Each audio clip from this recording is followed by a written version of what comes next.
Дорогие слушатели, для вас публикуется новая книга. Поддержите наш канал подпиской и лайком. Приятного прослушивания. До того, как я оказалась в замке и начала устраивать чужие жизни, моя собственная жизнь в 21 веке казалась предельно понятной и разложенной по полочкам. Я была психологом, причем не каким-нибудь там популярным гуру из социальных сетей, а вполне себе практикующим специалистом. У меня был кабинет с уютным диваном, полка с учебниками по психологии и бесконечный поток клиентов, которые искали ответы на свои вопросы. Честно говоря, свою работу я любила. У каждого пациента свой уникальный клубок проблем, который мне предстояло распутывать. Это напоминало детективные загадки, только вместо улиц и следов – подсознание и паттерны поведения. Но был и минус. Чем больше я помогала другим, тем меньше времени оставалось на собственную жизнь.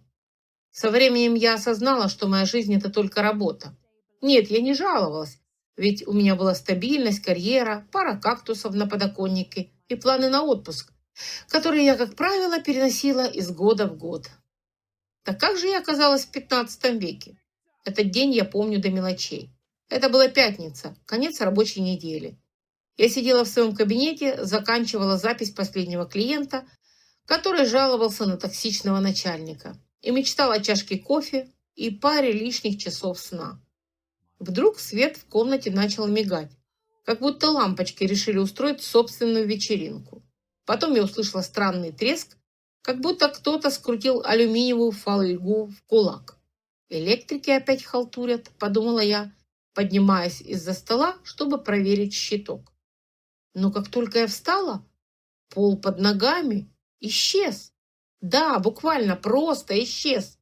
В следующий миг я уже стояла не на ковре в своем кабинете, а лежала лицом вниз на влажной земле, пахнущей сырой травой и лошадьми. Подняв голову, я заметила, что вокруг меня простирается лес. Высокие деревья, густые заросли. Все как в фильмах про средневековье. «Отлично», – пробормотала я, пытаясь отряхнуть от одежды грязь. Либо я уснула прямо за рабочим столом, либо мой мозг решил, что ему пора на каникулы. Я прошла несколько шагов, чувствуя, как ноги утопают в грязи. На горизонте замаячил силуэт замка. Огромный, угрожающий, с высокими башнями и массивными воротами. «Да, чудесно!» – фыркнула я. «Полный пакет. Рыцари башни, только дракона не хватает». Через несколько минут мне стало ясно, что это не сон. Меня встретил караул, от которого в нос мне сразу ударил аромат чеснока, пота и немытой кольчуги. Ребята эти были явно не из современности. После короткого и не слишком дружелюбного допроса, где я честно пыталась объяснить, кто и откуда, меня привели к барону. Барон посмотрел на меня так, будто перед ним стояла говорящая курица. «Будешь работать на кухне. Мне как раз нужна посудомойка». Кухня встретила меня, как передовая в разгар битвы. Крики, дым, мелькающие ножи. В воздухе витал дух пережаренного лука, отчаяние и немного уксуса. «Ты кто?» – окрикнул меня один из помощников, молодой парень со шрамом на руке и выражением лица человека, который с самого рождения ждал, когда же начнется конец света. «Новенькая», – отозвалась я, спокойно оглядываясь. «Посуда, грязь, пар – все мое. Укажи фронт работ, командир».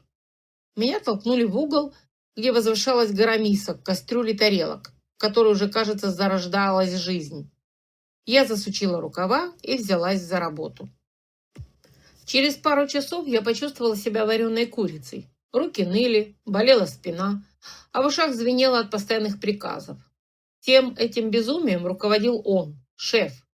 Не мужчина, а громовержец. Швырял кастрюли, орал так, что стены дрожали, и раздавал подзатыльники, словно хлеб. В какой-то момент я заметила, что один из поваров, низенькая девушка с обветренными руками, едва не уронила поднос с хлебом. Шеф тут же подлетел к ней. «Опять ты, бездарь, если еще раз!» и швырнул в ее сторону деревянной ложкой. Девушка сжалась, опустив голову. Что-то внутри меня щелкнуло. Я отложила тряпку и тихо подошла к ней, когда шеф переключился на кого-то еще. «Эй, ты в порядке?» – спросила я. Девушка кивнула, но глаза у нее были красные. «Знаешь», – сказала я, придвигаясь поближе, – «я думаю, это не ты виновата. Ложки вообще никуда не годятся, если летят в людей». Она глянула на меня с осторожностью, а потом вдруг хихикнула. «Это точно», – пробормотала она. «Меня зовут...» – я запнулась. В этом мире я могла быть кем угодно, но только не собой. Лиза. А тебя? Грета. Ну что, Грета, знаешь, что делает начальников слабее? Я хитро прищурилась. Что? Если они думают, что ты глупее, чем ты есть на самом деле. Я наклонилась ближе. Веришь или нет? Но твоя самая большая сила – это их самоуверенность. Увидишь, мы их всех обставим. Ее глаза чуть блеснули. Улыбка появилась на ее лице, как луч солнца сквозь тучи. «С чего начнем?» – спросила она тихо. «С посуды, конечно», – ухмыхнулась я. «А потом с того, чтобы этот тиран поверил, что его кухня вот-вот станет лучшей на свете. Разве не весело будет, если он рухнет с самой высоты?» Мы обе засмеялись, и в этом смехе было уже что-то заговорческое. В этот момент я знала, первый союзник в моем маленьком перевороте найден. Мы с Гретой незаметно сплотились, как две мышки, которых шеф никогда не замечает, пока они не перегрызут ему что-то важное. По крайней мере, мне нравилось думать о себе так. А Грета, у нее появились искры в глазах, которые я сразу приметила. Через несколько дней я поняла, что простая дружба с одним человеком – это только начало. Кухня – это мир в миниатюре, и у каждого здесь своя роль. Главное понять, кто же за что отвечает, и разложить это в голове, как в игре в шахматы. И я принялась изучать доску. Первый – Фридрих, главный тестомес, мужик с руками, как у кузнеца, все время хмурый. Но я заметила, что когда он лепит пирожки, он мурлычет под нос какую-то старую мелодию. Мягкий внутри, как тесто, а шеф на него орет сильнее всех. Интересно, подумала я. Вторая Матильда, девушка с несчастным лицом, которая словно просит пожалеть. Вечно в бегах, сгорбленная от страха, но при этом единственная на кухне, кто умудряется варить суп, который хвалят даже господа. Гений бульонов, но боится даже своей тени. Третий Карл, парень лет 20, которому плевать на все, что не касается еды. Я его подловила за тем, что он тырил печенку из запасов, чтобы потихоньку кормить щенка, который бегал возле конюшен. Вот и еще одна точка давления. Каждый из них маленькая история, маленький кирпичик будущего мятежа. И я знала, что без общего врага они никогда не объединятся. Хорошо, что у нас был шеф. «Ты как будто людей сканируешь», – шепнула мне Грета, когда я в очередной раз случайно засела у раковины, наблюдая за раздачей ужина. «Не людей, а возможности», – ответила я и добавила с улыбкой. «Думаю, скоро ты это поймешь». Первый ход я сделала в пятницу вечером. Шеф обычно уходил на час раньше всех. Господин отправлялся к трапезе, где наслаждался лучшими блюдами, приготовленными нашими руками, а потом запирался в своей комнате. Кухня после его ухода напоминала поле битвы после сражения. Все молча делали работу, боясь сказать что-то лишнее. В этот раз я решила внести легкий хаос. «Сегодня мы ужинаем вместе», – объявила я громко, вытирая руки о фартук. Грета выронила нож. Матильда замерла с котелком в руках. Фридрих даже перестал месить тесто. А Карл посмотрел на меня, как на сумасшедшую.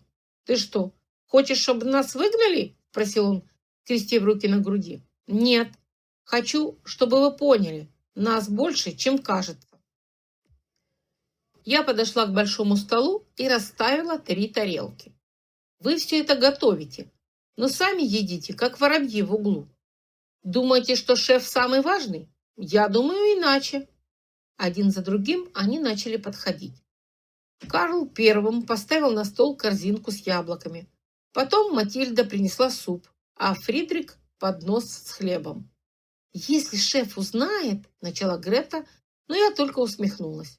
«Если шеф узнает, мы скажем, что готовили для него тренировочный пир. Разве не он сам нас учил быть лучшими? И вот мы сидели за столом, и еда исчезала быстрее, чем кто-то успевал сказать «дайте соль». А я слушала их жалобы, истории и тихие мечты о другой жизни. «Мы сможем многое», — сказал я в какой-то момент.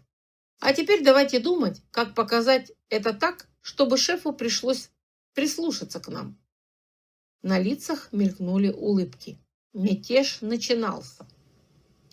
Прямое восстание в таком месте, как замок, это самоубийство. Нет, тут нужно действовать умнее. Пусть все выглядит как цепь случайностей, как будто сама судьба решила сыграть злую шутку с нашим несчастным шефом. А чтобы это получилось, каждый должен сыграть свою роль. Моя задача была простой. Не быть слишком заметной. Я шептала идеи, подталкивала, выстраивала сценарий, но никогда не брала на себя инициативу открыто. Я начала с мелочей. Каждое утро, пока шеф проверял продукты, кто-то случайно допускал маленькую ошибку. Первый день недосоленный соус, второй слегка подгоревший хлеб, на третий день Гретта забыла подать блюдо вовремя, и оно остыло. «Что за бездарности!» – ревел шеф, бегая по кухне с пылающим лицом. И каждый раз он усиливал контроль, заставляя всех работать быстрее, грубее, меньше думать и больше бояться. Но именно страх делал нас еще более неуклюжими. Чем громче он кричал, тем больше росло недовольство. Параллельно я занялась Карлом. «Ты ведь неплохо готовишь, верно?» – спросила я его, когда мы оказались наедине. «Ну, так говорят», – отмахнулся он краснея. «Почему ты этого никогда не показываешь шефу?» – продолжила я, будто случайно. «Он ведь всегда говорит, что ему нужны лучшие. Или ты думаешь, он испугается конкуренции?» Карл напрягся, и я поняла, что попала в точку. «Я готовлю не хуже его», – пробормотал он. «Вот и докажи. Знаешь, он ведь всегда хвастается своим фирменным пирогом с капустой. А я думаю, твой пирог получится лучше». На следующий день Карл сделал ровно то, что я ожидала. Во время проверки он поставил свой пирог рядом с пирогом шефа. Тот моментально взбесился, объявил пирог безвкусным куском теста. Но я заметила, как несколько кухонных слуг украдкой хмыкнули. Это была первая трещина в его авторитете. Но главным ударом должен был стать ужин для господ замка. Гретта подсказала, что скоро приедет важный гость, какой-то богатый купец, друг барона. Для такого случая шеф всегда выкладывал максимум из своих возможностей, чтобы произвести впечатление. Мы решили, что именно на этом ужине все и случится. «Главное, не перегнуть палку», — сказала я, собирая вокруг заговорщиков. «Мы не можем допустить, чтобы нас обвинили в прямом саботаже. Все должно выглядеть как случайность, усталость, спешка, стресс». «А как же помощь судьбы?» – спросила Гретта, и в ее голосе впервые звучала уверенность. Я улыбнулась. «Моя девочка учится. Суп слегка пересолили. Овощи обжарили чуть сильнее, чем нужно, но это были мелочи. Настоящая хитрость была в том, чтобы подавать эти блюда так, чтобы выглядело, будто шеф все время спешит и теряет контроль. Когда он впервые попробовал суп, его лицо вспыхнуло красным. «Кто это сделал?» – рявкнул он. «Вы же сами сказали, больше соли», – ответила Матильда, наивно хлопая глазами. Шеф замер, словно сомневался, говорил он такое или нет, и это была наша маленькая победа. На следующий день начался пир. Все шло идеально для нас. Гости хмурились, переглядывались, а шеф все больше нервничал. В конце концов, он сам допустил главную ошибку. Подал мясо с соусом, который ему помогла приготовить Гретта. Увы, соус получился, скажем так, пикантным. Гость отодвинул тарелку, барон недовольно поморщился, а шеф в приступе паники начал выкрикивать обвинения в адрес своей команды. Он так увлекся, что совершенно забыл, где находится. «Каждое утро я просыпаюсь и вижу этих идиотов!» – кричал он, указывая на нас. «Они не способны даже картошку почистить как следует!» Барон медленно поднялся. «Достаточно», – проговорил он холодно. «Если проблема в ваших подчиненных, Может, стоит найти кого-то, кто сможет их научить? Именно в этот момент я сделала шаг назад. Пусть Карл и Фридрих примут этот успех на себя. Ведь именно в их лице была теперь новая кухня. А я, как всегда, останусь в тени. Ведь серые кардиналы не требуют наград. После того злополучного ужина шефа убрали с должности. Нет, не казнили, как могли бы в более кровожадных историях. Просто отправили куда-то в деревенскую таверну, где ему оставалось громыхать кастрюлями перед менее взыскательной публикой. Для нас это было маленькой революцией. Но после любой революции наступает время реформ. На кухне стало странно тихо. Без шефа все будто замерло. Барон дал нам 2 недели, чтобы доказать, что без него мы можем лучше. Если не справимся, привезет нового повара из столицы. А это означало, что наши головы опять окажутся под ударом.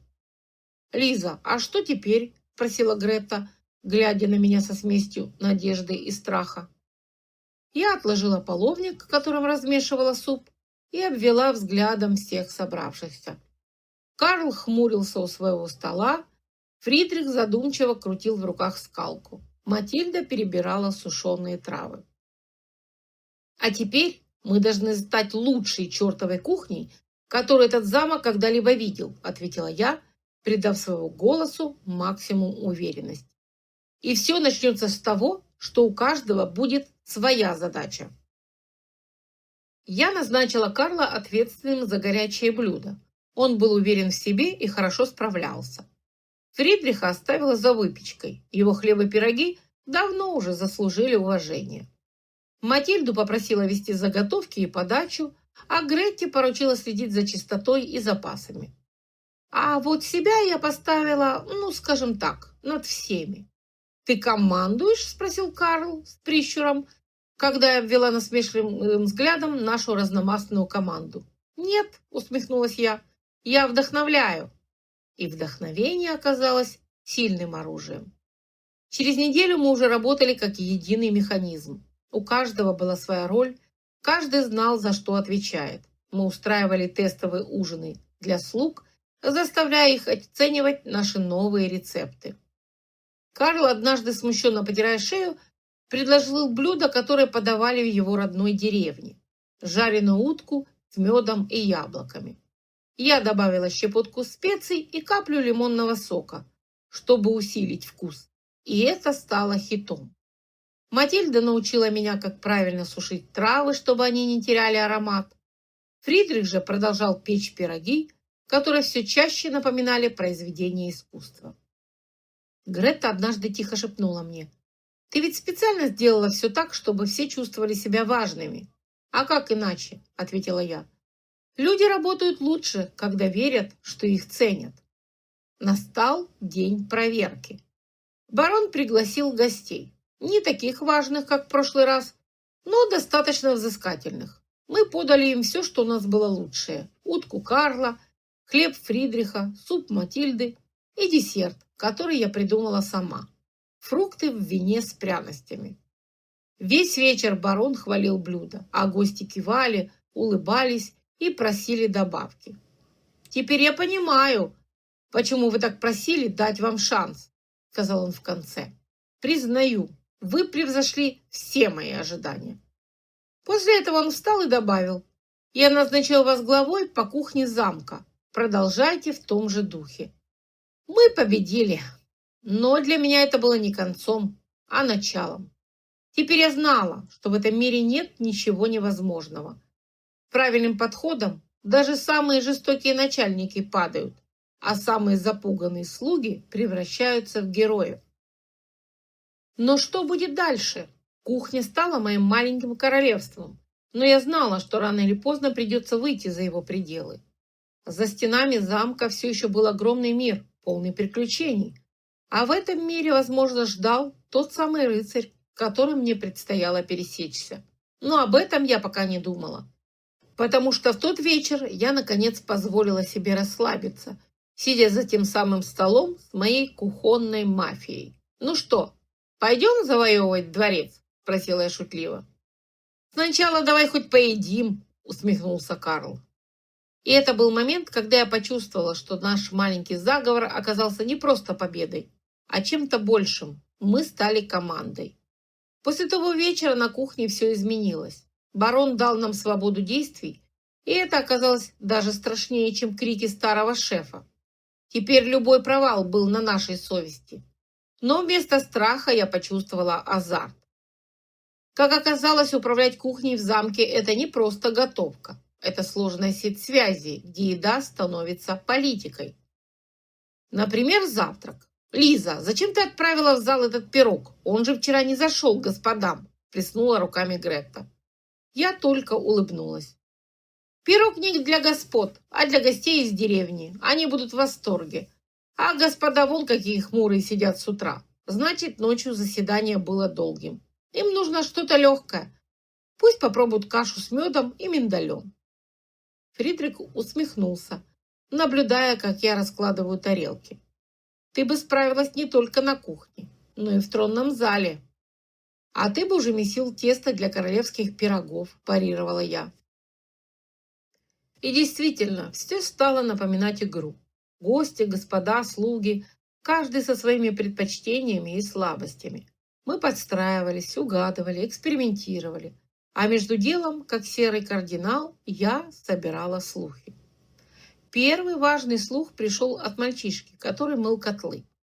«Барон, говорят, собирается устроить большой пир, чтобы выдать свою дочь замуж за какого-то иностранного князя», пробормотал он, вытирая лицо грязным рукавом.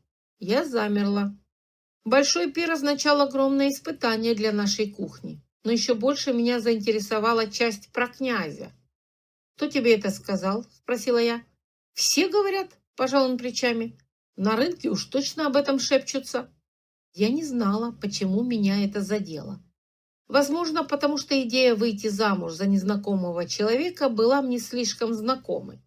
Я решила выяснить больше. Через несколько дней, занимаясь закупками на рынке, я завела разговор с торговкой специями. Ее язык был острый, как перец, но именно такие люди знали больше всех. «Ты слышала про баронскую дочь?» – спросила я как бы невзначай. «Кто ж не слыхал? Говорят, красавица!» – хмыкнула она. «Но вот жених ее страшный, как смертный грех, зато богатый». Я почувствовала, как внутри меня закипает возмущение. «Думаешь, барон согласится на такой брак?» «Еще как!» – пожала она плечами. «Ему нужны союзники, а не любовь». Этот разговор стал для меня началом нового плана. Я не знала пока, как и почему, но чувствовала, этот пир станет чем-то большим, чем просто еда на столе. А тем временем на кухне началась подготовка. Мы работали как одержимые. Карл придумывал новые рецепты, Фридрих ставил эксперименты с дрожжами, а Матильда училась искусству украшения блюд. Я координировала их, слушала их идеи и предлагала свои. Однажды вечером, когда все разошлись, я осталась на кухне одна. В тишине я разложила на столе карту замка и задумалась. Если этот пир будет таким важным, мне нужно быть готовой ко всему. Может, мне удастся повлиять на этот союз? А может, даже на саму судьбу баронской дочери? Но как это сделать, оставаясь в тени? «Лиза!» – позвала Грета, заглядывая в дверь. «Ты что, тут ночуешь?» Я улыбнулась и убрала карту. «Думаю, у нас впереди большой вечер». Она хмыкнула. «С тобой всегда так. Тихо сидишь, а потом бац, и весь замок на ушах». «Все ради общего блага», – ответила я, подмигнув. «Именно так. Ради общего блага. Или, может, ради того, чтобы оставить в этом мире след, который останется даже после моего возможного возвращения домой?» Подготовка к пиршеству вышла за пределы кухни. Это уже был не просто ужин, это была маленькая война. Я чувствовала себя стратегом, обдумывающим каждый шаг, каждое блюдо, каждую деталь, как оружие в битве за успех. На кухне кипела работа. «Карл, не забудь про мясо для второго блюда. Оно должно быть сочным, но не слишком жирным». «Ладно», – пробормотал Карл. «Грета, когда закончишь с подачей десерта, проверь фрукты. Они должны быть идеально нарезаны. «Да-да, знаю», – буркнула она, глядя на меня, как на надоедливого наставника. Я вздохнула. Они еще не понимали, что это пиршество – наш экзамен. Но настоящая сложность была не в готовке. За день до пира в замок прибыли гонцы. Один из них привез список блюд, которые любил предполагаемый жених. Дичь, грибы, острые соусы, марципановые фигуры, пробормотала я, читая записку. Эстет. Фридрих покачал головой. Почему всегда самые неприятные люди любят марципан? Потому что никто больше не может это есть, ответила я с улыбкой. Ну что ж, сделаем для него идеального оленя из марципана. Что ты задумала? Спросил Карл, подозрительно прищурившись. Пока ничего. Но мне не нравится идея выдавать девушку за того, кто даже не знает, какова она на самом деле. Если представится случай, я этот союз разрушу. Карл рассмеялся. Ты собираешься разрушить договор между семьями? Ну, не с мечом же в руках. Я серый кардинал. Мы действуем умнее. И вот настал час пира. Гости заполнили зал. На возвышении восседал барон, рядом с ним его дочь.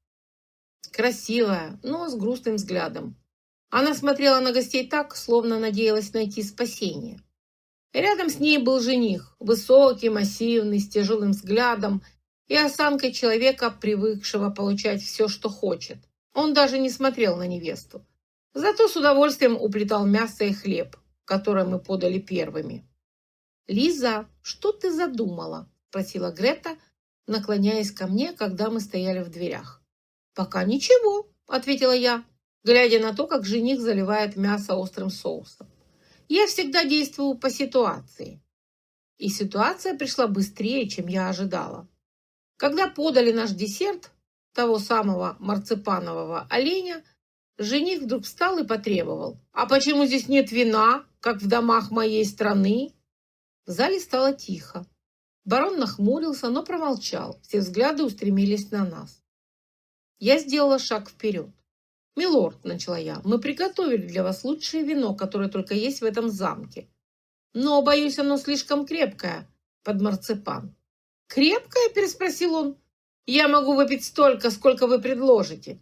Гости зашумели, а я почувствовала, как на меня смотрят слуги. «Тогда прошу», – ответила я, жестом приглашая подать кубки. Мы подали вино, смешанное с легкими специями, чтобы придать ему аромат, но и чуть больше крепости, чем обычно.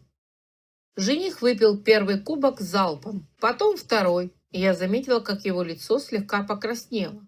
«Еще!» – выкрикнул он. Голос стал чуть громче, чем требовалось.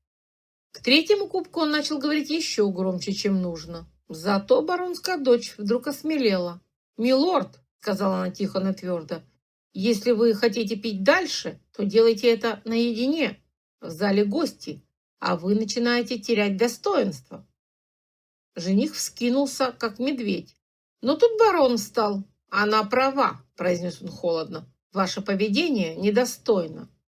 Гости зашептались, и я поняла, что союз начинает трещать по швам. Но это было только начало. Я улыбнулась. Этот пир останется в памяти замка надолго. Жених покраснел до ушей, но на его лице все еще играла самоуверенная улыбка. Видимо, даже в своей пьяной браваде он чувствовал все-таки, что ситуация складывается не в его пользу. Ваше вино крепковато. Но я видел кухни и получше. Ага, значит, мы решили нападать на святое.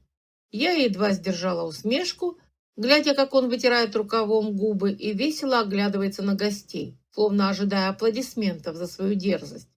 Барон нахмурился, а я сделала шаг вперед, привлекая внимание. «Милорд», — начала я с самой сладкой улыбкой, — «благодарим вас за вашу критику. Но позвольте узнать, что бы вы пожелали увидеть на вашем столе, чтобы он приблизился к идеалам вашей родной кухни». Жених явно не ожидал такого поворота. Его взгляд скользнул по столу, и я почувствовала, как он лихорадочно ищет, к чему придраться. «Утку!» – выпалил он наконец, тыча пальцем в блюдо Карла. «Вы даже ее приготовить не смогли как следует». Карл, стоящий в дверях зала, зашипел мне на ухо. «Еще немного, и я кину в него эту утку». «Спокойно, Карл», — ответила я тихо, не отводя взгляда от жениха. «Мы сами решим, что с ним делать». «Ах, утка!» – переспросила я громко. «Но, милорд, это ваш любимый рецепт. Мы приготовили его по точным указаниям, которые получили заранее». В зале раздались смешки. Жених чуть не подавился вином, а лицо его стало цветом нашего лучшего соуса.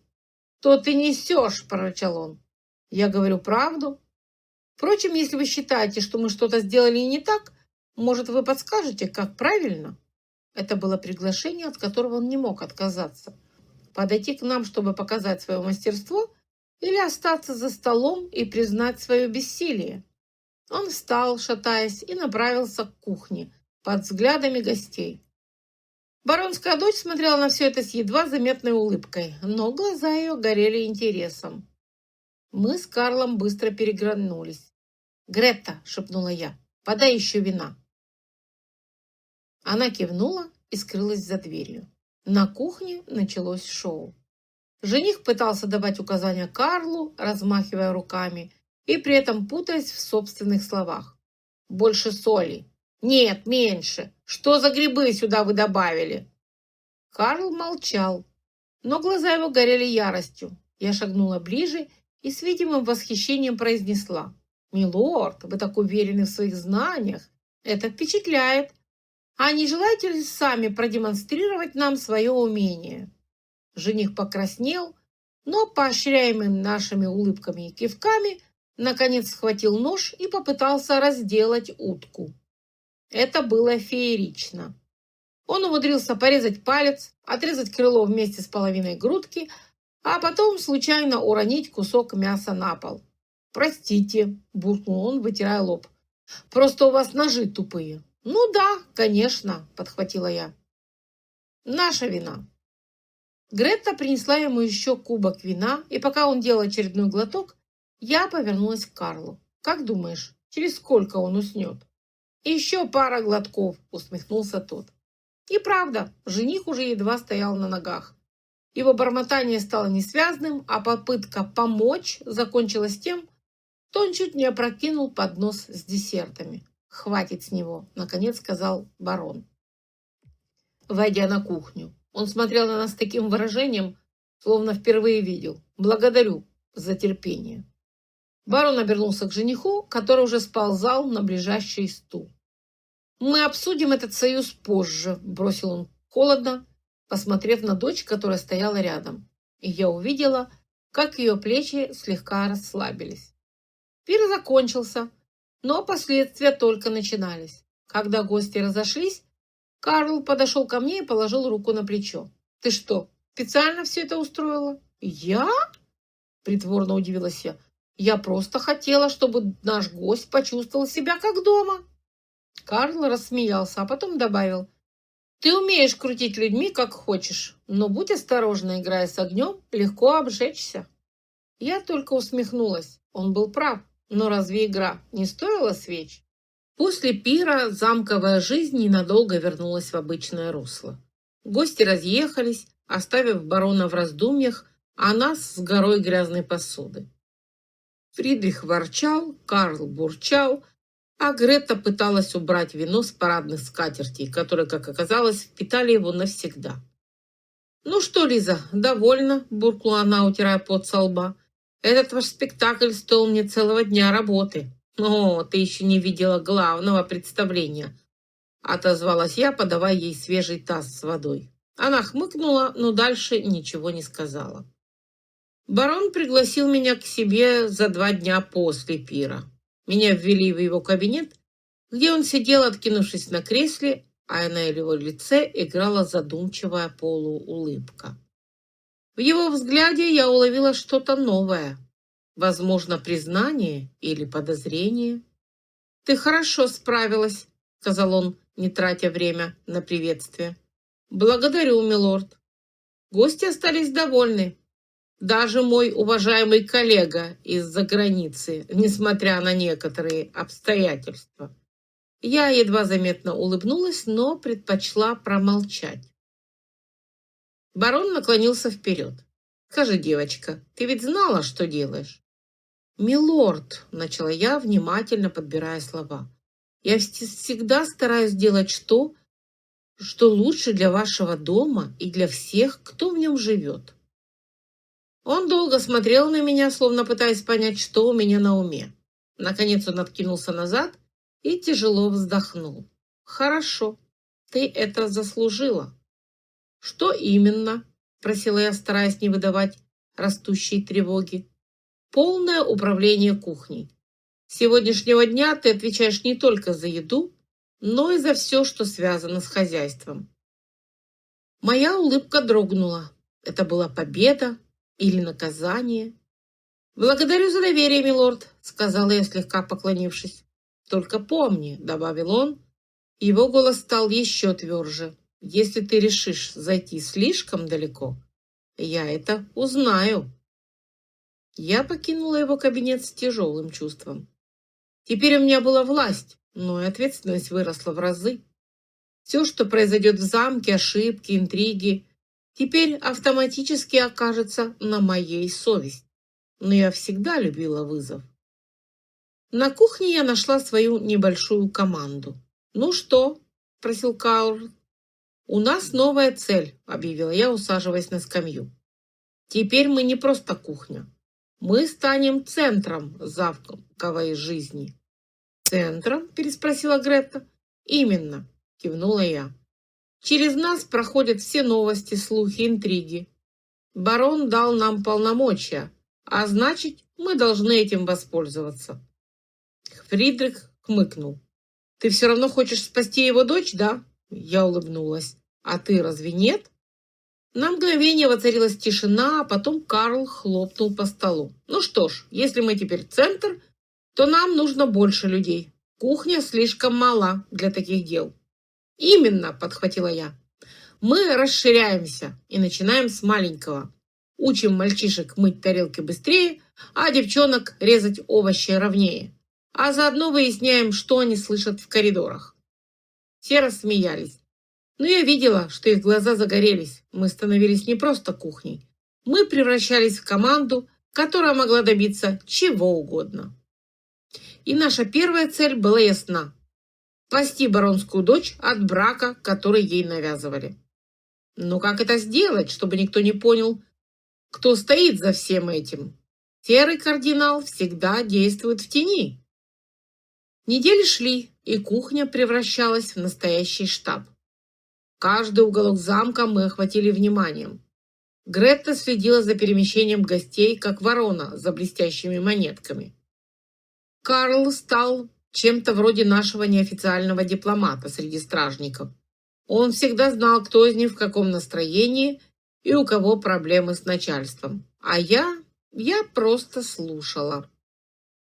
Однажды вечером в нашу импровизированную штаб-квартиру пришла баронская дочь. Ее звали Матильда, и она выглядела так, словно только что сбежала с поля боя. «Вы должны мне помочь!» – выпалила она, захлопывая за собой дверь. Мы замерли, удивленно переглядываясь. Обычно Матильда держалась как леди, сдержанная, холодная, неприступная, а тут что-то новенькое. «Леди Матильда», – начала я, – «что случилось?» Она всплеснула руками. «Этот жених! Он вернулся!» Я почувствовала, как у меня похолодело внутри. «Милорд снова здесь?» «Да!» Она едва не стукнула кулаком по столу. «И он привез с собой своих людей. И они говорят, что свадьба должна состояться немедленно». Карл тихо выругался. Значит, он не отступился. «А мой отец?» Матильда сжала кулаки. «Он молчит, не возражает.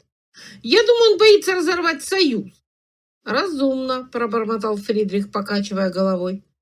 «Барон многое потеряет, если откажется». «Но я не хочу за него замуж. Я скорее сбегу в монастырь, чем выйду за этого Борова». Грета прыснула, но тут же осеклась. «Ну что ж», – произнесла я спокойно, – «если Боров не отступает, придется заставить его убраться самим». «Как?» – воскликнула Матильда. Я встала, сложив руки на груди. Для начала, леди, вам придется сыграть роль. Она нахмурилась. Какую роль? Роль примерной невесты, пояснила я. Нам нужно время. Если вы начнете устраивать скандалы, они усилят контроль. Но если вы будете мягкой и послушной, то сможете действовать незаметно. Матильда вздохнула. А что будете делать вы? Мы, я улыбнулась, мы будем копать. План был прост. Пока Матильда притворялась, что смирилась, мы с командой начали охоту за информацией. Нужно было найти слабое место жениха. Скандалы, долги, тайные связи. Что угодно, что могло разрушить его репутацию. Карл, к счастью, был великолепен в этом. Уже через пару дней он вернулся на кухню с важной новостью. «У нашего Борова есть любовница», — сообщил он с усмешкой. «Это правда?» — удивилась я. «Да, живет в соседнем поместье. Говорят, он часто к ней наведывается. Причем не только из-за любви. Ее семья очень богата». «Вот оно!» — воскликнула я. Теперь нужно было воспользоваться этим в нужный момент. Тем временем на кухне началась своя битва. Жених, похоже, решил, что мы его персональные слуги. Он требовал только самые изысканные блюда, причем подавать их нужно было немедленно и идеально. «Это же не кухня, а тюрьма!» – ворчала Грета, замешивая тесто. «Этот человек доведет меня до седых волос». «Терпение, Грета», – ответила я. «Чем больше он требует, тем больше он ошибается. Мы просто подождем, пока он сам подставит себя». И вскоре такой момент настал. Однажды вечером, когда жених уже основательно напился, он начал громко хвастаться перед бароном своими связями и богатством. «А еще я знаю лорда Эмбертона», — заявил он, широко жестикулируя. «Он мой, как это говорится, мой партнер». Я стояла у двери, держа поднос с вином, и быстро перехватила взгляд Карла. «Лорд Эмбертон?» – переспросил барон, нахмурившись. «Ну да!» – жених захохотал. «А еще у меня есть знакомая леди в соседнем поместье. Великолепная леди! Ах, если бы ее видели!» Он явно не понимал, что только что выдал себя с головой. Барон вскинул бровь. «Что вы хотите этим сказать?» Жених запнулся, но его пьяный язык его уже не слушался. «Да что угодно! У меня этих леди хоть отбавляй!» Взгляд барона стал ледяным. Я знала, что момент настал. «Милорд, еще вина?» — вежливо спросила я, чтобы переключить внимание. Жених махнул рукой, и я подошла ближе, подавая ему кубок. «Леди Матильда», — обратился барон к своей дочери, которая сидела с каменным лицом, — «нам с вами нужно поговорить». Она медленно кивнула. Игра начала поворачиваться в нашу сторону. На следующее утро я стояла на своей кухне, наблюдая, как Карл точит нож, а Грета расставляет кувшины с водой. Атмосфера была напряженной, как перед битвой. Барон вызывал жениха на разговор. Это был наш шанс. Если все пройдет как задумано, Боров наконец-то окажется в ловушке. «Думаешь, все получится?» – спросил Карл, не поднимая головы. «Конечно», – ответила я, стараясь говорить уверенно. «Мы же готовились. Он сам роет себе яму, а барон только прикроет ее крышкой». Грета хмыкнула. «Главное, чтобы Матильда смогла правильно сыграть свою роль». Я кивнула. Леди Матильда была ключевым элементом плана. Она должна была показать себя жертвой, терпеливой и послушной, чтобы вызвать отцовское сострадание, но при этом достаточно гордой, чтобы барон не смог игнорировать ее унижение. «Если что-то пойдет не так, — сказала я, поправляя фартук, — у нас есть запасной план». Карл поднял бровь. «Запасной?» «Конечно», — я усмехнулась. «В крайнем случае намекнем барону о любовнице нашего милорда». Карл фыркнул, но ничего не сказал. К вечеру стало ясно, что что-то пошло не так. Жених вышел из зала переговоров не только целым и невредимым, но и с широкой улыбкой на лице. Он даже позволил бросить себе через плечо: «Готовьтесь к свадьбе!» Мое сердце упало. Я повернулась к Карлу, который, казалось, сдерживал желание разбить ближайший кувшин. «Что случилось?» — шепнула я, когда жених ушел. Барон не стал его прижимать, процедил Карл сквозь зубы. Говорят, он хочет дождаться лучшего момента, чтобы не поднимать шум. «У нас нет времени ждать», — пробормотала я. Я знала, Матильда не продержится долго. Улыбаться и делать вид, что счастлива, когда внутри все кипит, задача не из легких. «Значит, идем по запасному плану», — решила я. Грета замерла, держа в руках корзину с луком. «Ты серьезно?» «Абсолютно». Той ночью мы начали действовать. Карл с парой наших шпионов, 2 молодых слуг, которые обожали бегать по замку с поручениями, отправился проверить, действительно ли любовница жениха находится в поместье неподалеку. Грета занялась подготовкой случайной утечки слухов среди замковой прислуги. Уже через пару часов половина замка обсуждала, как наш жених – страшный ловелас, который одновременно ухаживает за несколькими дамами. А я решила идти ва-банк. Я нашла Матильду в ее покоях. «Леди», – начала я, закрывая за собой дверь. Она сидела у окна, глядя в темноту. Когда я подошла ближе, то заметила, что глаза ее покраснели от слез. «Он выиграл, да?» – прошептала она. «Пока нет», – сказала я твердо, – «но нам понадобится ваша помощь». «Что я должна делать?» «Завтра утром вы должны встретиться с ним, но не как смиренная невеста, а как гордая женщина, которая знает его секреты». Она нахмурилась. «Секреты?» Я наклонилась ближе. «Мы нашли его слабость, леди. Он не сможет вас унижать, если почувствует, что вы сильнее его». Матильда задумалась, потом ее губы тронула едва заметная улыбка.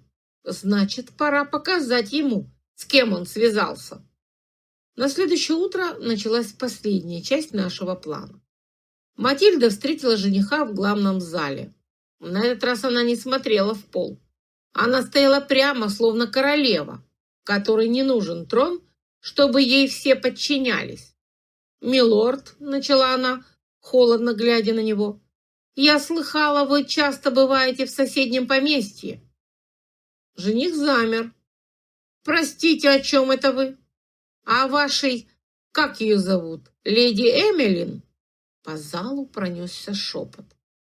Барон, сидевший в углу, нахмурился. Жених пытался оправдаться, но Матильда не дала ему шанса. «Вы думаете, я соглашусь на союз с человеком, который уже предал меня?» Ее голос звенел от гнева. Барон поднялся. «Это правда?»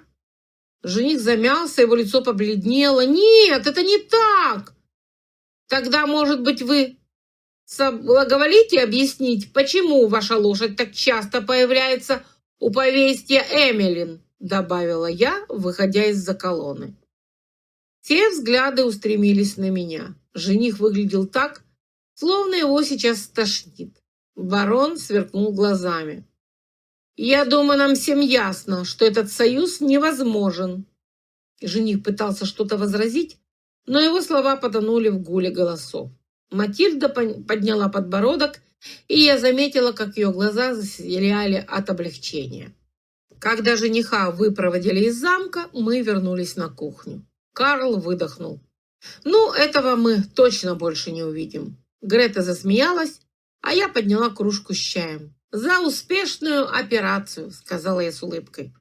Мы чокнулись кружками, но я знала, что впереди нас ждет еще много работы. Жизнь в замке никогда не бывает скучной.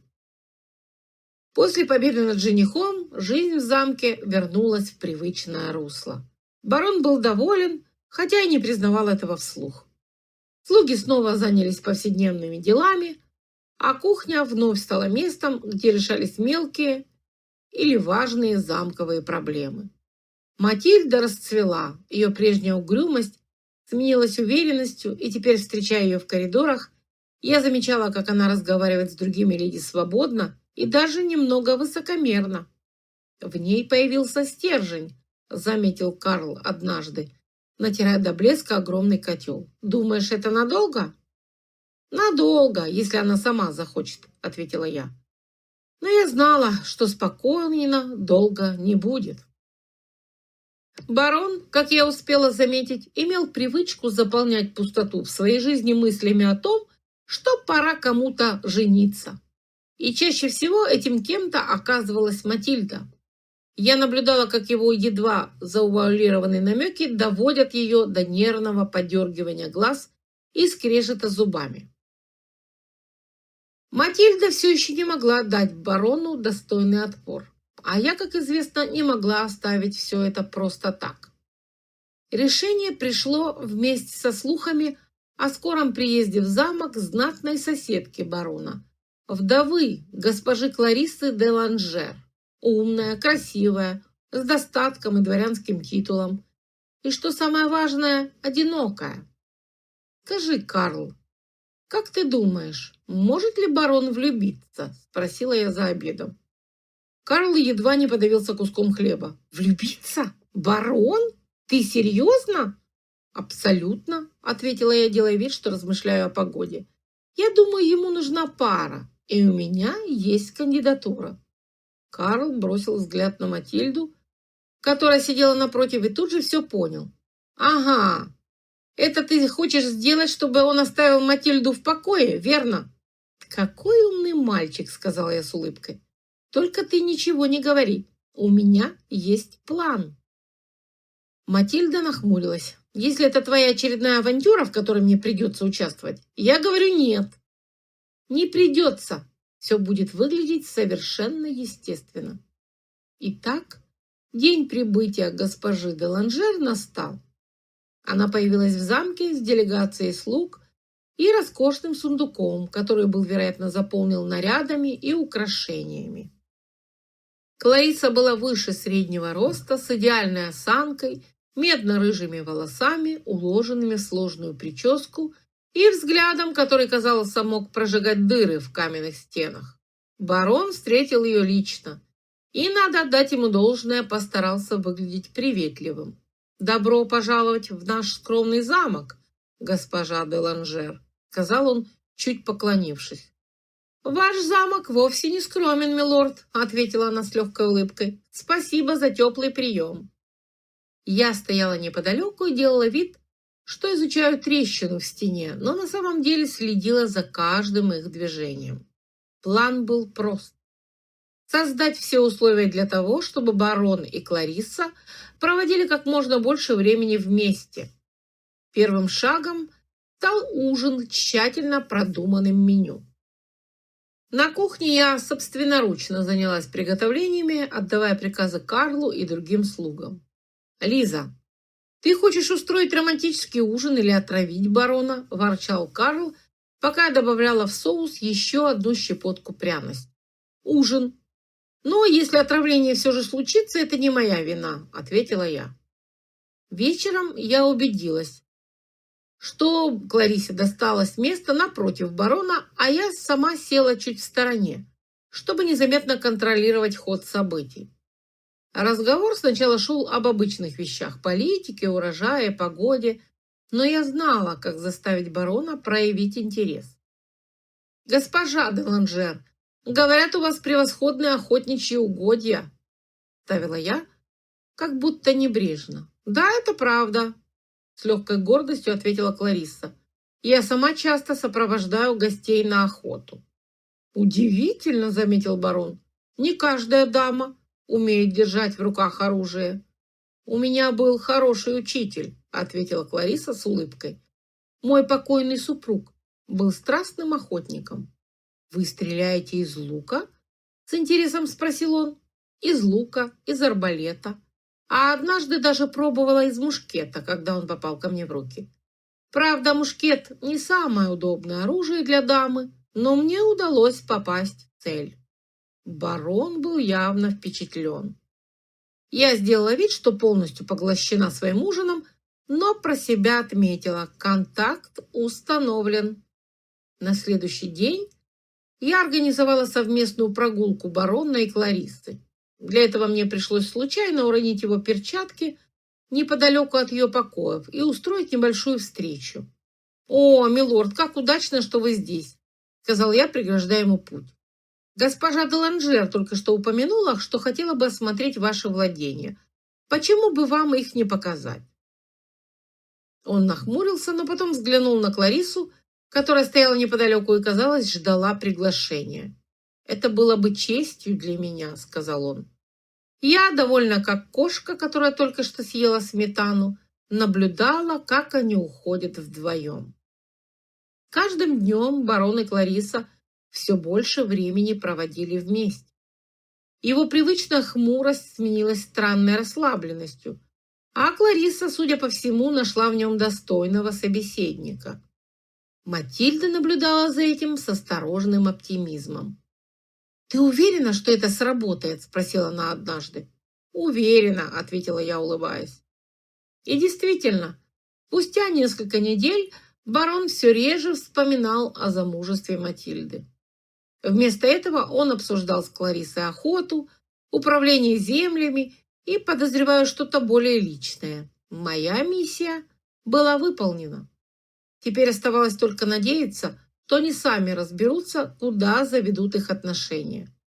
А мне оставалось лишь наслаждаться тишиной и покоем, которые, наконец, воцарились в замке. Но наслаждаться покоем долго мне, конечно, не дали.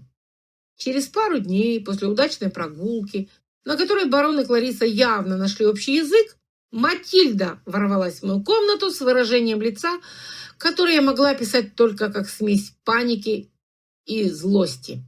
«Барон снова спрашивал про меня!» – выпалила она, даже не поздоровавшись. «Что?» Я подняла глаза от книги, в которую погрузилась, чувствуя, как мои планы начинают рушиться. «Почему? Он же теперь занят Клариссой». «Не совсем». Матильда села напротив меня, драматично вздыхая. «Он спросил, когда я, наконец, начну вести себя подобающе, и упомянул, что Кларисса достойный пример для подражания». Я чуть не швырнула книгу в стену. «Вот ведь упертый!» – пробормотала я. «Ну ничего, мы немного поднимем ставки». Матильда посмотрела на меня. «Что ты задумала?» «Что-то очень умное», – сказала я с уверенностью, которая сама меня немного пугала. Следующий этап плана начался с того, что я начала действовать более тонко. Барону нужно было показать, что Кларисса не просто достойная женщина, а единственная женщина, которая могла бы справиться с его замком, титулом и характером. Для начала я организовала так называемое состязание умов. Это была обычная игра, которую любили в замке. Загадки, задачи на логику и знание истории. Я знала, что Кларисса великолепно разбирается в таких вещах, а барон обожает чувствовать себя самым умным в замке. Игра проходила вечером в большом зале. Барон, естественно, взял на себя роль ведущего. «Итак, господа и дамы», – провозгласил он, делая широкий жест рукой, – «мы начинаем состязание умов. Победитель получит почет и уважение, а также бутылку лучшего вина из моих погребов». Я села чуть в стороне, подмигнув Матильде, которая выглядела очень расстроенной. Сначала все шло, как я ожидала. Барон был в своей стихии, задавая каверзные вопросы, и выглядел абсолютно счастливым, когда мог поправить кого-то. Но Кларисса оказалась не так проста. На одном из вопросов о древних гербах она подняла руку и спокойно объяснила, что барон ошибся. Ошибся! Милорд, позвольте, но герб дома Гринстоунов не содержит льва, а только 3 лилии. Он был изменен в 1234 году, после их слияния с домом Винджир. Барон замер, как будто в него только что запустили пирогом. «Это действительно так», — признал он, постукивая пальцами по столу. Я едва сдержала улыбку. Матильда чуть не прыснула от смеха. После этого Клариса завоевала еще большее уважение барона. Он начал задавать вопросы сложнее, явно стараясь проверить ее знания, но она отвечала на них с легкостью. Он не скрывал восхищения. Позже, за ужином, я заметила, как они начали разговаривать более доверительно. «Вы так хорошо разбираетесь в истории, госпожа», — сказал он, слегка склонив голову. «Благодарю, милорд», — ответила она с легкой улыбкой. «Я всегда считала, что знание прошлого помогает лучше понимать настоящее». Барон кивнул. В его взгляде мелькнул интерес. На следующий день я перешла к более сложной части плана – эмоциональные привязки. Я попросила Карла сказать барону, что госпожа Клариса умеет превосходно играть на лютне. «Ты уверена?» – подозрительно спросил Карл, когда я подала ему эту идею. «А если она не умеет, я окажусь в дураках?»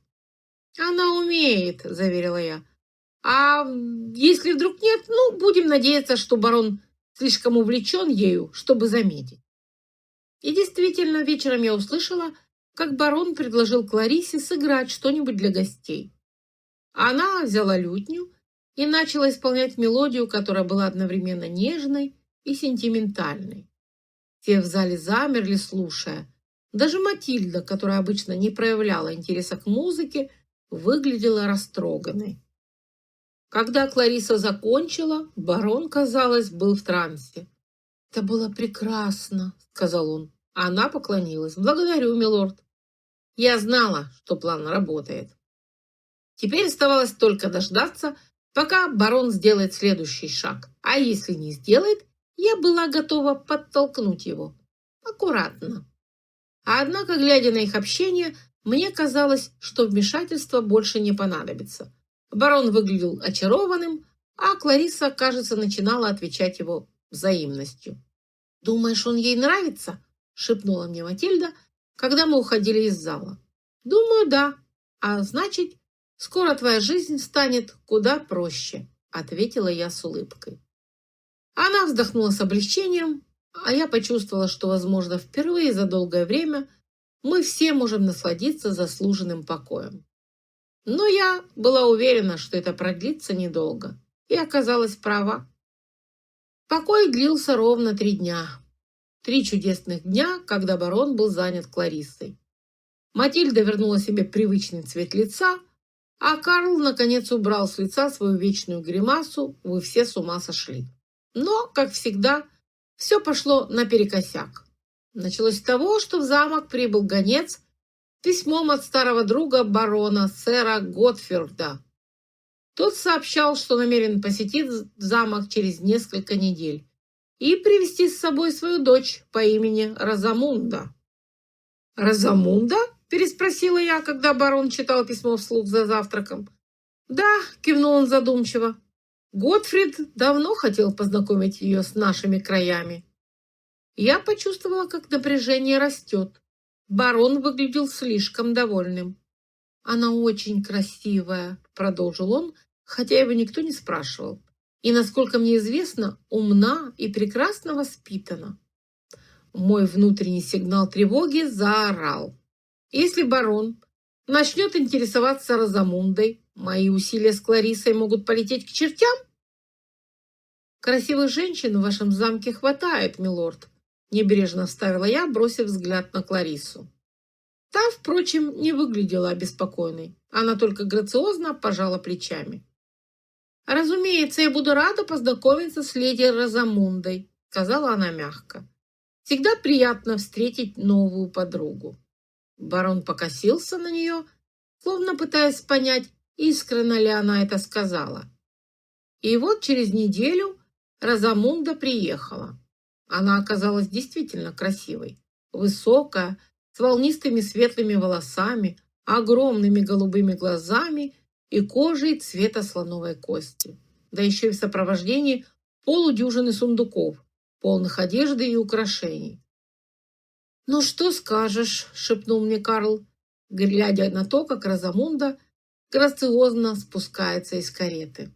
«Слишком идеальная. У меня ощущение, что она вот-вот светиться начнет. И действительно, в отличие от спокойной и уверенной Кларисы, Розамунда сразу начала очаровывать всех вокруг. Она улыбалась слугам, изящно поправляла шляпку, даже произнесла несколько слов на местном диалекте, что вызывало восторг у всех простолюдинов. Барон, конечно, был впечатлен. «Лиза», — сказал он, найдя меня на кухне, и я смотрела за тем, как Карл режет лук. «Ты заметила, как она мила со всеми? Настоящая леди!» «Конечно, заметила», — ответила я, стараясь, чтобы мой голос звучал равнодушно.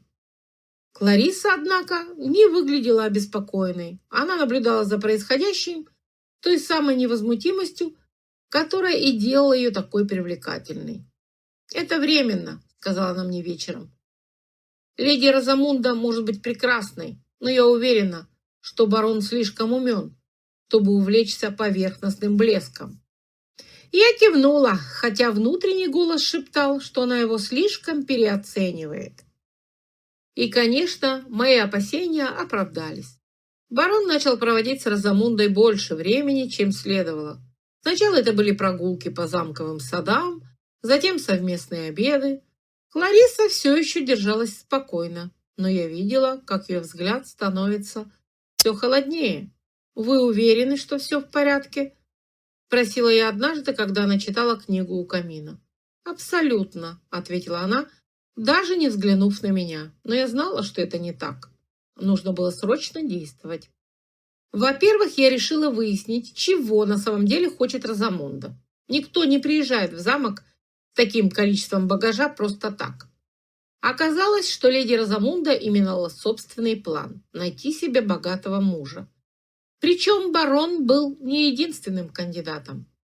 «Карл», — сказала я, придя на кухню, — «мне нужно, чтобы ты следил за тем, куда она ходит и с кем говорит».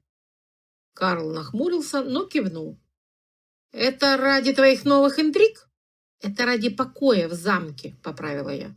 И действительно, через несколько дней он сообщил, что видел Розамунду с одним из баронских вассалов, молодым дворянином. Причем их разговор выглядел довольно доверительным. Это был мой шанс.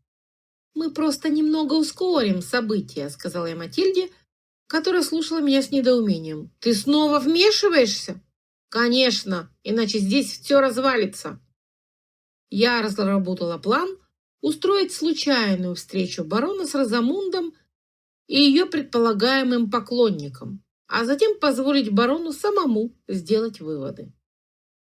Детали еще предстояло доработать, но одно я знала точно. Я не позволю всей моей работе с Кларисой пропасть зря. План потребовал больше хитрости, чем я ожидала, но у меня был Карл. «Значит, слушай», — начала я, когда он в очередной раз точил свои ножи. «Тебе нужно случайно передать барону, что его вассал, сэр Лорант, человек весьма интересный». «Интересный в каком смысле?» Карл прищурился, явно предвкушая очередной мой трюк. «В смысле, что он замечен в, как бы это сказать, в благоговейном общении с леди Розамундой». Карл усмехнулся. «То есть ты хочешь, чтобы барон увидел их вместе?» «Именно. Но все должно быть выглядеть естественно». Карл вздохнул и, подняв глаза к потолку, будто моля об терпении, наконец кивнул. «Ладно, попробую устроить это». Наступила ночь, когда все части плана сошлись воедино. Розамунда и сэр Роланд действительно имели обыкновение встречаться в одном из углов сада, подальше от лишних глаз. Я знала, что она строит ему глазки так же усердно, как и барону, но ей не приходило в голову, что это может стать ее ошибкой. Карл подал сигнал, и я случайно позвала барона прогуляться в саду, чтобы обсудить вопросы поставок для кухни. «Разве нельзя это сделать утром?» – спросил он, но все же согласился. «Утром у вас столько дел, милорд», – ответила я, улыбнувшись. «А тут вечер такой чудесный». Мы шли по тропинке, и я старательно выбирала путь, который вел прямо к той самой беседке. То, что произошло дальше, было даже лучше, чем я могла представить. Мы застали Розамунду и Роланда в середине разговора. Их фигуры едва освещались лунным светом, и Роланд как раз наклонился, чтобы поцеловать руку. Барон остановился как вкопанный. «Это что?» – произнес он тихо, но с такой сталью в голосе, что мне стало жалко бедного Роланда. Розамунда вскочила, как ужалена. «Милорд, это не то, что вы подумали!» «Неужели?» – барон сложил руки на груди и шагнул вперед. «Тогда объясните, что я подумал?» Роланд пытался что-то сказать, но барон поднял руку, заставив его молчать. «Розамунда!» Его голос стал холодным, как зимний ветер. «Мне казалось, вы здесь в поисках союза с достойным человеком, а не для таких сцен». Розамунда покраснела, потом побледнела, потом опять покраснела. «Милорд, это недоразумение!» «Похоже, это недоразумение теперь будет обсуждать весь замок», — сказал барон. «Я хочу, чтобы вы уехали на рассвете». Я была потрясена. «На рассвете?» – переспросила она, когда он вернулся и пошел обратно в замок. «Да!» – бросил он через плечо. «Я не потерплю предательства в своем доме!» Розамунда что-то еще кричала, но он даже не обернулся. На следующее утро она уехала. Слуги шептались, а Клариса встретила эту новость с удивлением, но никак ее не комментировала. Она продолжала вести себя так же сдержанно, как и всегда. Но я заметила, что она выглядит более спокойной. «Думаешь, он теперь оставит все как есть?» – спросила меня Матильда. «Не знаю», – честно призналась я. «Но одно могу сказать точно. Теперь у него нет причин отвлекаться от Клариссы». И действительно, через несколько дней барон снова начал приглашать Клариссу на прогулки, обеды и даже на охоту. Она принимала его внимание спокойно. Похоже, обстановка в замке наконец обрела равновесие, а я получила немного свободного времени, чтобы наконец-то заняться собственными делами, хотя бы ненадолго. «Ты наконец-то расслабилась», — заметил Карл однажды, протирая разделочный стол. «Как будто камень с души упал». «Так и есть», — кивнула я, наблюдая, как пар от хлеба поднимается к потолку. «Все идет как надо». Но это было бы слишком просто. Спокойствие продлилось ровно до того момента, пока в замок не приехал новый гость. Это произошло тихим утром, когда я сидела в маленькой комнате при кухне, составляя список запасов на зиму. Вдруг раздался звук копыт по дороге, а следом за ним голос дворецкого.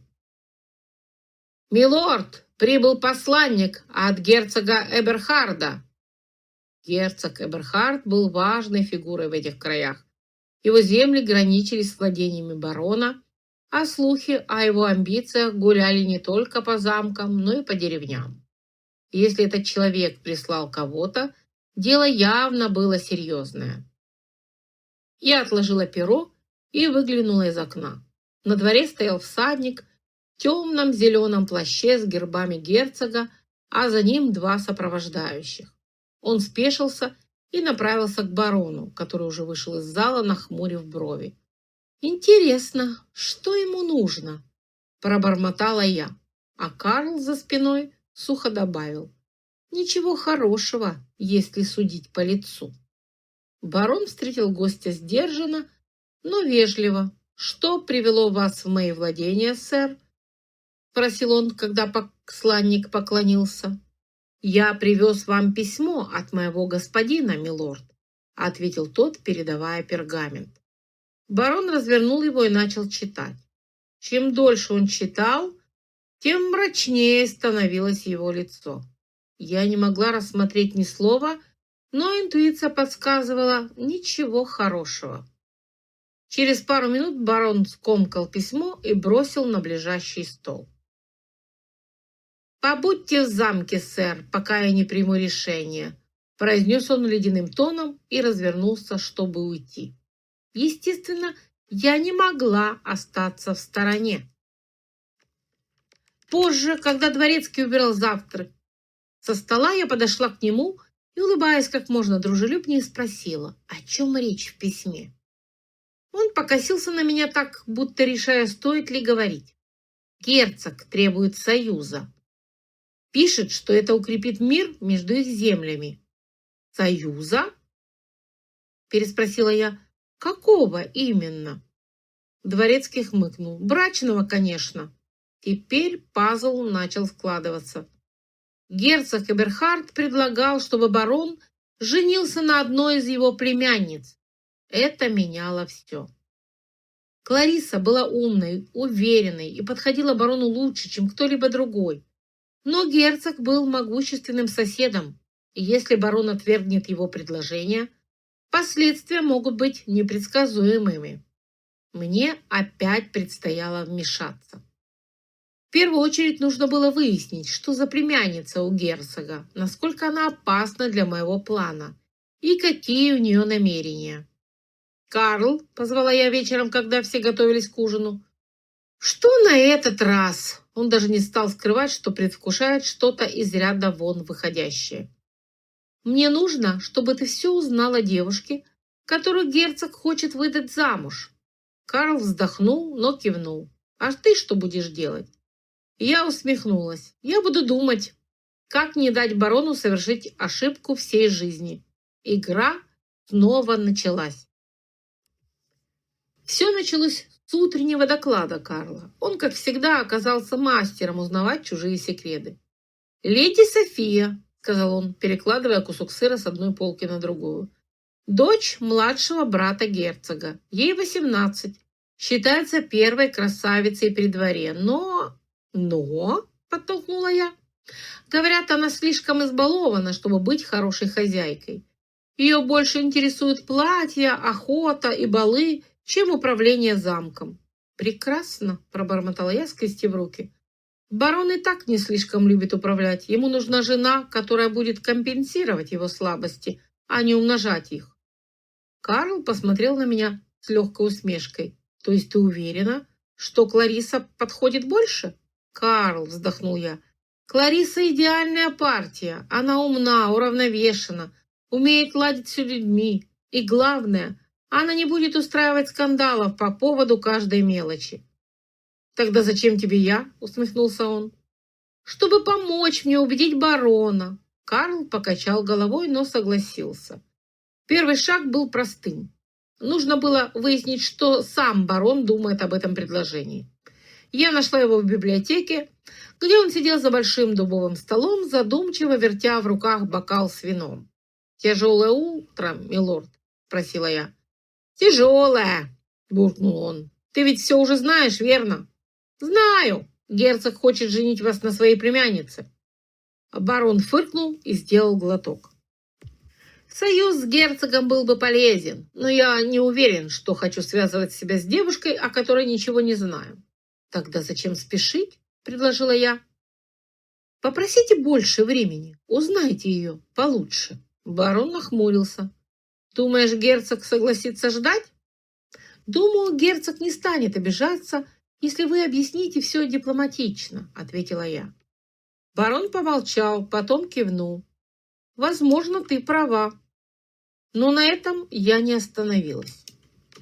Мне нужно было показать барону, что Клариса — это тот человек, который уже здесь, уже заботится о замке и уже подходит ему, как никто другой. В тот же вечер я устроила ему случайную встречу. Клариса что-то объясняла садовнику, ее лицо светилось энтузиазмом. Барон смотрел на нее с интересом, который мне даже не нужно было подогревать. Я наблюдала издалека, стараясь не выдать себя. «Думаешь, он выберет ее?» – прошептал Карл, появляясь за моей спиной. «Думаю, он уже выбрал», – ответила я. «Осталось только убедить его, что это его собственное решение». Игра продолжалась, и я собиралась ее выиграть. Прошло еще несколько дней, и события начали двигаться к неизбежному финалу. Барон все чаще проводил время с Кларисой, и хотя ни один из них ничего не говорил прямо, даже слуги начали перешептываться. Быть скоро свадьбе. Но одно дело слухи, а другое дело официальное решение. И я знала, что барон, упрямый как осел, будет тянуть до последнего. Мне нужно было подтолкнуть его к финальному шагу. Вечером, когда в замке уже наступила тишина, я нашла его в малом зале. Он сидел у камина, задумчиво глядя в огонь. На столе стоял кубок с вином, но, судя по всему, он не притронулся к нему. «Опять мучают сомнения?» – спросила я. «Лиза, ты же знаешь, этот союз с герцогом важен для моих земель. А Клариса не важна?» Я села напротив него, сложив руки на коленях. Он посмотрел на меня с прищуром, но ничего не ответил.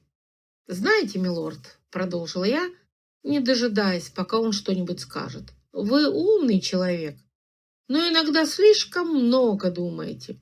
Вы видите возможность союза с герцогом, но не видите, что ваш лучший союз уже здесь, прямо перед вами». «Это ты про Клариссу?» — фыркнул он. «Про нее. Она не только умна и сильна, но и предана вам. Вам нужна такая жена, а не девушка, которая не отличит лопату от меча». Он усмехнулся, но уже без прежнего сарказма. «А думаешь, я ей подхожу?» «Думаю, вы давно уже подходите. Просто не решаетесь признать это». На следующее утро я увидела, что мои разговоры не прошли даром.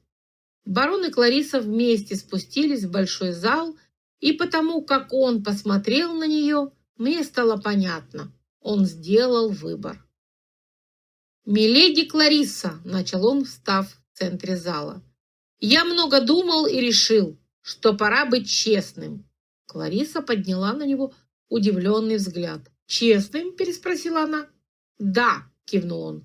«Я хочу, чтобы вы стали моей женой». Зал замер. Даже слуги, которые пробегали мимо, остановились, затаив дыхание. Клариса сначала не ответила. На ее лице сменились удивление, растерянность и, наконец, появилась улыбка. «Если это не шутка, то я согласна», — сказала она тихо, но твердо. Барон расплылся в довольной улыбке. И впервые за долгое время я увидела его по-настоящему счастливым. Все в замке начали готовиться к свадьбе. Карл подмигнул мне как-то, проходя мимо с обхапкой цветов. «А ты говорила, что тебе пора заняться собой? Как думаешь, теперь найдется время?» Я рассмеялась. «Если никто больше не решит вторгнуться в замок или устроить мятеж, возможно, найдется». Клариса и барон поженились через месяц, и замок зажил новой, более счастливой жизнью. Матильда перестала прятаться и окончательно обрела уверенность. Карл, кажется, был доволен тем, что наконец-то в замке нет необходимости ежедневно тушить очередной пожар. А я поняла, что сделала все, что могла. Но когда я поднялась на стенки замка последний вечер и посмотрела на закат, в глубине души я знала, приключения еще не закончились. Только теперь они будут, наверное, моими. Оглядываясь назад, я понимаю, мой опыт психолога стал моей главной суперсилой. Ведь людей в любое время интересуют одни и те же вещи: власть, страх, любовь, обиды. И в этом хаосе интриг, хитростей и предательства я нашла свое место. Каждое новое испытание закаляло меня, каждое решение делало сильнее. Быть серым кардиналом, тем, кто незаметно управляет людьми и событиями, стало не просто моим выбором, это было моим призванием. Мир продолжал двигаться вперед, и я вместе с ним. Конец. Автор книги Тиса и Серж Луис. Друзья, спасибо, что были с нами до конца этой истории. Если вам понравилась аудиокнига, поддержите ее лайком и комментарием. Для нас это действительно важно. Подпишитесь на наш канал. Впереди вас ждут новые миры, магия, любовь и истории, в которые хочется возвращаться снова и снова. До скорой встречи!